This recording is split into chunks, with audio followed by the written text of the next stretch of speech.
The Pink, from Grimm's Fairy Tales, by Jacob and Wilhelm Grimm. Translated by Edgar Taylor and Marion Edwards. This recording is in the public domain. Read by Bob Neufeld. There was once upon a time a queen, to whom God had given no children. Every morning she went into the garden and prayed to God in heaven to bestow on her a son or a daughter.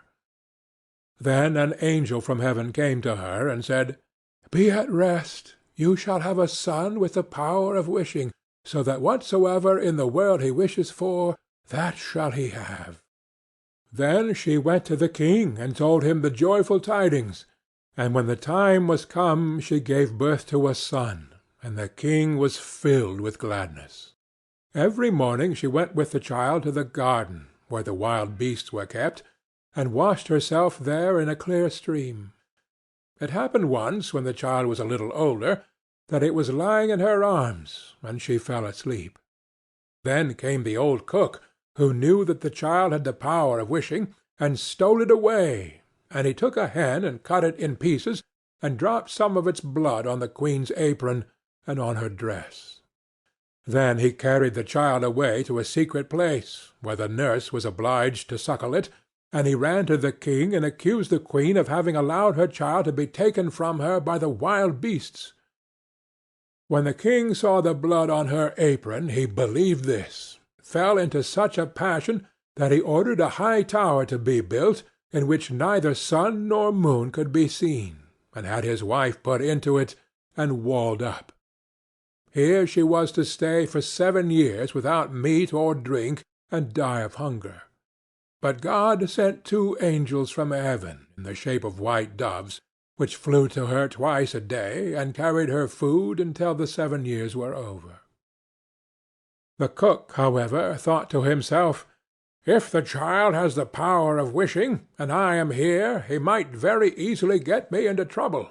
So he left the palace, and went to the boy, who was already big enough to speak, and said to him, "Wish for a beautiful palace for yourself with a garden, and all else that pertains to it." Scarcely were the words out of the boy's mouth, when everything was there that he had wished for.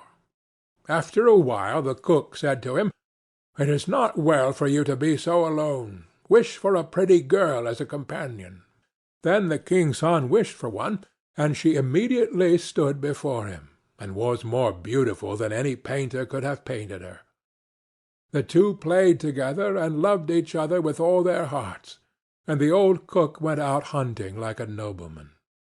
The thought occurred to him, however, that the king's son might some day wish to be with his father, and thus bring him into great peril. So he went out and took the maiden aside, and said, "To-night, when the boy is asleep, go to his bed and plunge this knife into his heart, and bring me his heart and tongue. And if you do not do it, you shall lose your life." Thereupon he went away, and when he returned next day she had not done it, and said, "Why should I shed the blood of an innocent boy who has never harmed any one?" The cook once more said, "If you do not do it, it shall cost you your own life." When he had gone away, she had a little hind brought to her, and ordered her to be killed, and took her heart and tongue and laid them on a plate. And when she saw the old man coming, she said to the boy, "Lie down in your bed, and draw the clothes over you." When the wicked wretch came in and said, "Where are the boy's heart and tongue?" the girl reached the plate to him, but the king's son threw off the quilt and said, "You old sinner! Why did you want to kill me? Now will I pronounce thy sentence. You shall become a black poodle, and have a gold collar round your neck, and shall eat burning coals till the flames burst forth from your throat." And when he had spoken these words, the old man was changed into a poodle dog, and had a gold collar round his neck, and the cooks were ordered to bring him some live coals, and these he ate until the flames broke forth from his throat. The king's son remained there a short while longer, and he thought of his mother, and wondered if she were still alive. At length he said to the maiden, I will go home to my own country. If you will go with me, I will provide for you." "Ah," she replied, "the way is so long, and what shall I do in a strange land where I am unknown?" As she did not seem quite willing, and as they could not be parted from each other, he wished that she might be changed into a beautiful pink, and took her with him. Then he went away to his own country, and the poodle had to run after him. He went to the tower in which his mother was confined, and as it was so high, he wished for a ladder which would reach up to the very top. Then he mounted up, and looked inside, and cried, "Beloved mother, Lady Queen, are you still alive, or are you dead?" She answered, "I have just eaten, and am still satisfied," for she thought the angels were there. Said he, "I am your dear son, whom the wild beasts were said to have torn from your arms, but I am alive still, and will soon set you free." Then he descended again, and went to his father, and caused himself to be announced as a strange huntsman, and asked if he could offer him service. The king said yes, if he was skilful and could get game for him, he should come to him, but that deer had never taken up their quarters in any part of the district or country. Then the huntsman promised to procure as much game for him as he could possibly use at the royal table. So he summoned all the huntsmen together, and bade them go out into the forest with him. And he went with them and made them form a great circle, open at one end where he stationed himself, and began to wish. 200 deer and more came running inside the circle at once, and the huntsmen shot them. Then they were all placed on 60 country carts, and driven home to the king, and for once he was able to deck the table with game, after having none at all for years. Now the king felt great joy at this, and commanded that his entire household should eat with him next day, and made a great feast. When they were all assembled together, he said to the huntsman, "As you are so clever, you shall sit by me." He replied, "Lord King, your Majesty must excuse me. I am a poor huntsman." But the king insisted on it, and said, "You shall sit by me," until he did it.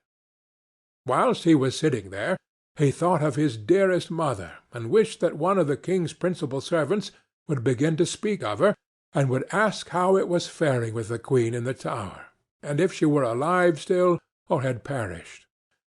Hardly had he formed the wish, than the marshal began, and said, "Your Majesty, we live joyously here, but how is the queen living in the tower? Is she still alive, or has she died?" But the king replied, "She let my dear son be torn to pieces by wild beasts. I will not have her named." Then the huntsman arose, and said, "Gracious lord father, she is alive still, and I am her son, and I was not carried away by wild beasts, but by that wretch the old cook, who tore me from her arms when she was asleep, and sprinkled her apron with the blood of a chicken." Thereupon he took the dog with the golden collar, and said, "That is the wretch," and caused live coals to be brought, and these the dog was compelled to devour before the sight of all, until flames burst forth from its throat. On this the huntsman asked the king if he would like to see the dog in his true shape, and wished him back into the form of the cook, in the which he stood immediately with his white apron and his knife by his side. When the king saw him he fell into a passion, and ordered him to be cast into the deepest dungeon. Then the huntsman spoke further, and said, "Father, will you see the maiden who brought me up so tenderly, and who was afterwards to murder me, but did not do it, though her own life depended on it?" The king replied, "Yes, I would like to see her." The son said, "Most gracious father, I will show her to you in the form of a beautiful flower." And he thrust his hand into his pocket, and brought forth the pink, and placed it on the royal table, and it was so beautiful that the king had never seen one to equal it. Then the son said, "Now will I show her to you in her own form," and wished that she might become a maiden, and she stood there looking so beautiful that no painter could have made her look more so. And the king sent 2 waiting maids and 2 attendants into the tower to fetch the queen and bring her to the royal table. But when she was led in she ate nothing, and said, "The gracious and merciful God who has supported me in the tower will soon set me free." She lived 3 days more, and then died happily. And when she was buried, the 2 white doves, which had brought her food to the tower, and were angels of heaven, followed her body and seated themselves on her grave. The aged king ordered the cook to be torn in 4 pieces, but grief consumed the king's own heart, and he soon died. His son married the beautiful maiden whom he had brought with him as a flower in his pocket, and whether they are still alive or not is known to God. End of the Pink.